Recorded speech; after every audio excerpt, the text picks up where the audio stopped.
When you sign a $6 million contract, expecting a guy to be your key piece in the bullpen, you don't expect him to land on the injured list before the calendar even flips to May. But that's exactly what just happened with the Cubs. And no, this isn't just about Hunter Harvey. This is just the tip of the iceberg of a season start that's testing the patience of every fan in Wrigleyville. Hunter Harvey is out. Right triceps inflammation. 4 games. That's all he managed to pitch before heading to the IL. 4 games out of a $6 million investment. And look, we all knew Harvey had an injury history. Everyone knew. But the hope was that he could be that reliable arm late in games, that guy you hand the ball to in the 8th inning and sleep easy. Instead of closing games, he's now in the medical room. And to make things worse, he's not alone there. Let's rewind a bit. Harvey arrived as part of the Cubs' plan to reinforce the bullpen for 2026. 1 year, $6 million. The idea was simple. Bring in a veteran arm, someone who could hold tight games, especially against division rivals. The problem? Harvey has only appeared in more than 50 games in a single season once in his entire 8-year career. Once. So we already knew he was fragile. But when you sign a guy, you want to believe this time will be different. You want to believe the medical staff can manage him better. That maybe, just maybe, you'd get lucky. Well, that didn't happen. Craig Counsell didn't sugarcoat it when he spoke about Harvey on Sunday morning. He just wasn't recovering well, the manager said. And that's the kind of sentence that worries anyone who understands baseball. When a pitcher isn't recovering well, it means his body isn't handling the workload. And Harvey had only appeared in 4 games. 4. It's not like he was throwing 3 innings every day. 4 appearances in a month, and his body already raised red flags. Counsell made it clear the move was conservative, trying to prevent a minor issue from becoming something worse. We're trying to catch things before they get too bad, he said. The expectation? 2 to 3 weeks out.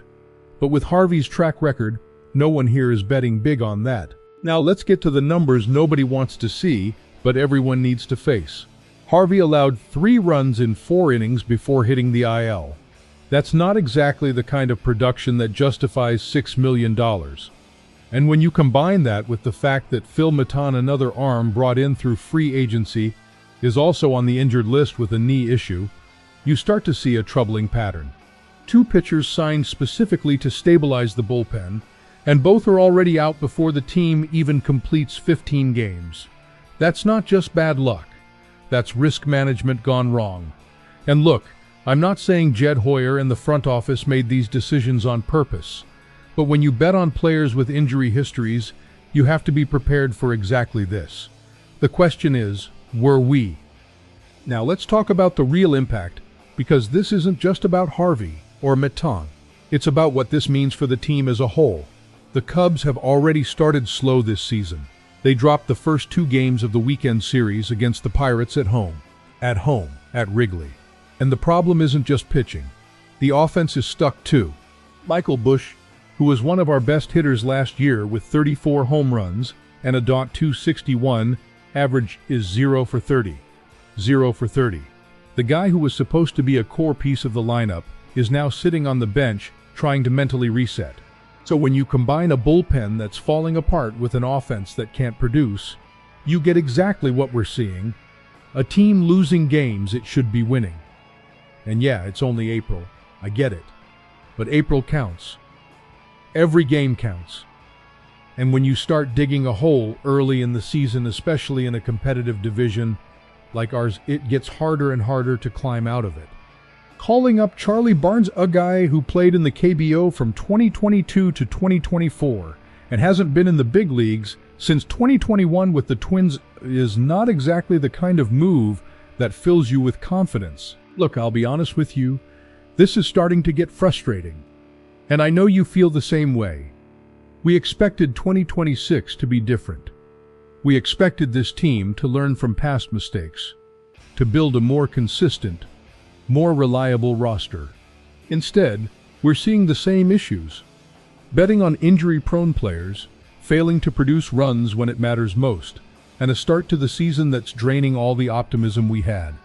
I want to believe this is just a bump in the road, that the team will adjust, that Harvey will be back in 2 weeks, and become the dominant arm we imagined.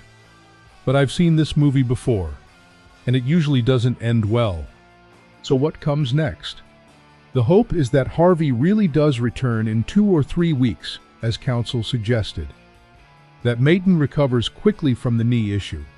That Bush finds his swing again and returns to being the slugger we know. That the bullpen stabilizes with the pieces currently available. But let's be realistic. If this start to the season continues, the front office will have to make moves. Maybe go after another bullpen arm, maybe shake up the lineup, maybe even consider bigger changes if things don't improve by June. What I do know is this: the Cubs can't afford to wait, not in this division, not with the schedule ahead. Every game matters, and every decision the front office makes now will have consequences down the line. Harvey hitting the IL is more than just an injury update. It's a warning sign that this start to the season is not going according to plan. The season is long, I know, but it's also unforgiving. And the sooner this team recognizes that adjustments are needed, the better. Go Cubs go, always. But right now, we need more than support. We need results.